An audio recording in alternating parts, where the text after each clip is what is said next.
To all who come to this happy place, welcome.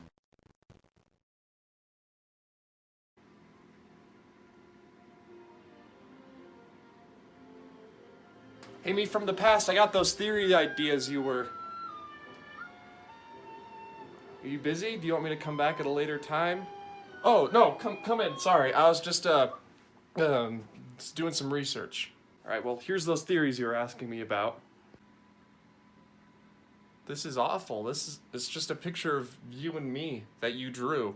I mean, if you wanted me to, I could go write up more. I have plenty of ideas. Nah, it's okay, don't worry. It's still better than 99% of the Disney theories out there. Oh, like that one where Tarzan and Anna and Elsa are cousins? Yeah, or that one where they think Carl from Up is dead? Like, what? Who would think that? Hold on a second. This gives me an idea. Disney movie theories are a dime a dozen these days, and I'm sure if you were to Google Disney movie theory, you'd be greeted with hundreds of thousands of results of different rushed and very simply explained theories regarding different Disney movies. Now, I'm not here to say that all these Disney theories are bad. Quite the opposite, actually. There's a lot of good Disney theories out there, but I'm here to talk about the ones that are horrible. So, ladies and gentlemen, without wasting any more time, let's get right into it. Let's get into the bad Disney theories. Let's begin this list with one of the most famous Disney movies in recent memory. You all know what I'm going to talk about because it's right there on your screen. It's Frozen. And not necessarily only Frozen, because there are one or two other movies also included in this theory, but I'll get to that a little bit later. Now, I'm all sure we're familiar with the story of Frozen, and if not, where have you been for the past 5 years? Now, I'm sure a lot of people are familiar with this theory. It deals with the classic case of Disney death, Anna and Elsa's parents' death when they're on their way to some far-off land. Maybe or maybe not to Rapunzel's wedding from Tangled, but that's another theory. You see, there are some people who think that when Anna and Elsa's parents' ship got wrecked, it wound up on a desert island with the two of them being the only survivors. And obviously this would tie them into another very popular Disney movie, Tarzan. Now, I'll be going through all the reasons why this theory makes absolutely zero sense in my mind in a little bit. Let's first talk about what the theory is more in depth. Anna/Elsa/Tarzan's parents' ship goes down and they wind up on a desert island. They build a tree house and survive there for quite a long time until a leopard named Sabor kills both of Tarzan's parents. Tarzan is then adopted by the apes and the movie happens. Now, let's go through the reasons why this theory doesn't work. 1. Look at the King and Queen of Arendelle. Alright, now here's Tarzan's parents. You cannot look at me with a straight face and tell me that those two people are the same people. They'd look nothing alike. And that doesn't even bring into consideration that 2, Tarzan's parents' ship burned down while it was also sinking, and 3, they were British, not Norwegian. I mean, come on, Tarzan's family being British is a very important part of the original Tarzan of the Apes novel, and a very important part of the prologue of the movie. But let's also mention the fact that according to this theory, they were on their way to Rapunzel's wedding. Now, Rapunzel is based off of a German fairy tale. Her kingdom is based around Germany, in the European area. Tarzan's ship sank on or around Africa, on an island or on a coast of Africa that's mostly uninhabited, aside from gorillas. Now, I'm no geographer, or ship captain for that matter, but if you're trying to go from here to here, and you get blown off course by wind or storm or something so badly that you end up here in West Africa, fire that ship captain. He's not doing a great job. And it just now occurred to me that the ship captain is probably dead, but I mean, come on, who tries to sail a ship from Norway to Germany right across the Baltic Sea and ends up in Africa? Not me, and I'm not even a ship captain. All of that aside, I think this was just a theory where people were grasping at straws, trying to make another very popular Disney theory when there really was no evidence or proof pointing towards it. If you guys want to make a good Tarzan theory, make the theory that Tarzan is actually related to Clayton because Tarzan's birth name was John Clayton, and Clayton in the Tarzan movie, obviously his name is Clayton. So there's some reference there to either the novel or the fact of them being related. But Tarzan and Anna and Elsa's parents being the same people just because their boats sank is not a good theory. Be more creative.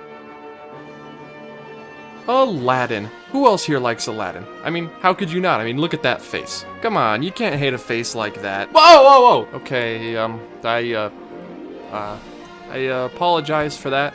everybody. I'm sorry. You know, Aladdin is a 1992 Disney film. A lot of people liked it, you know, part of the Disney Renaissance. It's got Robin Williams right up there. Now, we all know Aladdin is a very popular movie with a lot of very popular theories backing it, and one of those theories revolves specifically around Robin Williams' character of the genie.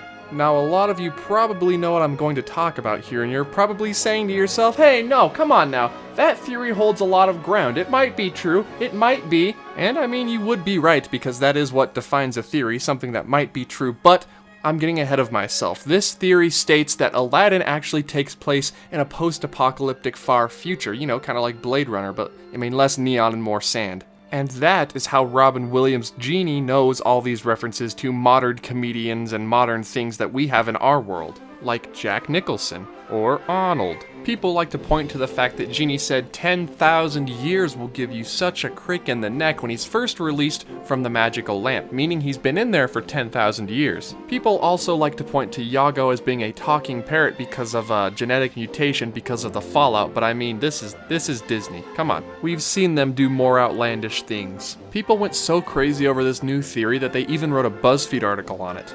Which, I mean, come on, what don't they write a BuzzFeed article on? But seriously, that's a lot of attention for a Disney theory. This theory argues that Genie does not have phenomenal cosmic powers because Aladdin surprises him many times in the movies with choices that he makes. They say if Genie could see the future, he wouldn't really be surprised. Now, I'll be the first to admit, this sounds like a fun theory. Sounds like it would be. It's not. But why, you say, why do you hate this theory so much? And it comes down to one simple explanation.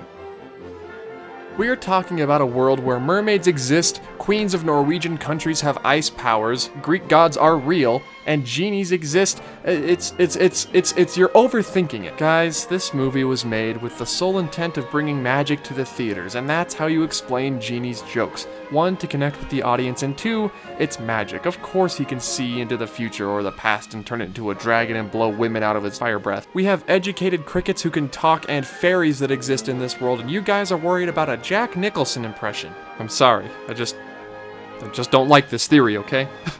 Can we just move on to the next one, please? Before we get on to the last theory in this list, I want to talk about the laziest kind of theory. So without any further ado, here are the laziest Disney theories I could find on the internet.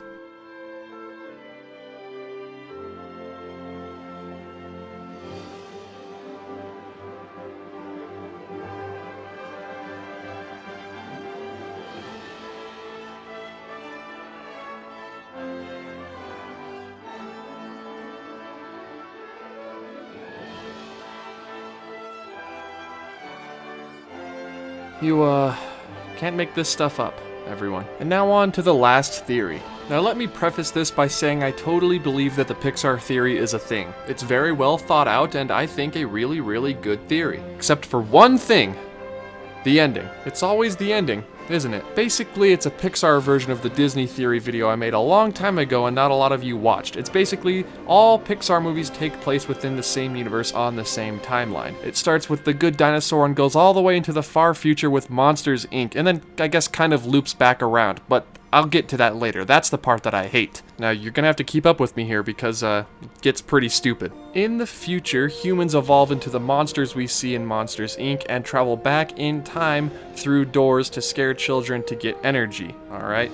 Not too outlandish. Well, I mean, it is outlandish, but not too much of a stretch. And Boo, upon meeting Sully, wants to reunite with him because we know at the end of the movie, Sully goes away, so Boo starts looking into magic to get her friend back, okay? Alright, stay with me. And upon researching magic...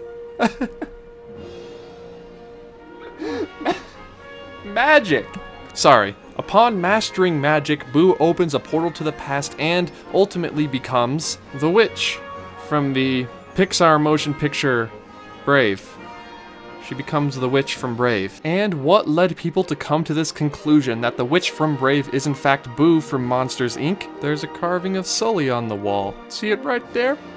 There's a little carving on the wall. Little Sully. Little Sully carving on the wall! Now people say that this is proof that Boo is the witch in Brave, but as you can tell, I don't subscribe to this. Would you guys like an explanation? Because I have an explanation. Monsters exist in our world, and they always have. Thank you and good night, everyone. Okay, that was a joke, but I mean, you get what I'm saying. I think the Monsters, Inc. to Brave connection is just something that was made and was not something that the animators or the filmmakers intended to put into the movie. I think it was just people looking for a connection, trying to make the Pixar theory come full circle when there's just not a connection there to look for in the first place. No offense to any of the other Disney theorists out there, but this one just never really made any sense to me. Do me a favor, everybody watching this video, whenever you're thinking of a brand new Disney theory, don't make connections just for the sake of making connections. Make theories that actually make sense. If a theory seems a little too outlandish for you, that means it probably is. Whoa, hey everybody, thank you so much for watching this video. Here we are at the end card where we get to have a nice little conversation with each other. If you haven't heard, I'm currently running a t-shirt competition. If you haven't entered yet, that's just fine. The submissions are still open for a week as of the posting of this video, and if you haven't entered yet, just go back a few videos to the t-shirt update video and post your top 3 favorite designs in the comments below. I will be selling the top 3 designs as merchandise, so that'll be really fun for everybody. I'm not really sure on a price point as of yet, but rest assured, once I know, you'll know. So stay tuned for that information. Other than that, just be sure you ring that notification bell so you get alerted when I upload my videos, and also donate on Patreon for a little bit of extra help so I can film more videos in the park if you like that world's scariest ride at Disneyland I did. If you guys like that video, please head over to Patreon and consider dropping a few dollars. Other than that, please be sure to follow me on Twitter for some more updates regarding my channel, things that might not necessarily be on my channel, and things that I might not really want to post to the channel directly. Also, be sure to like and subscribe to this video if you liked it and if you would wish to subscribe. But all of that aside, everybody, thank you so much for watching, and I will see you all in the next video. Goodbye.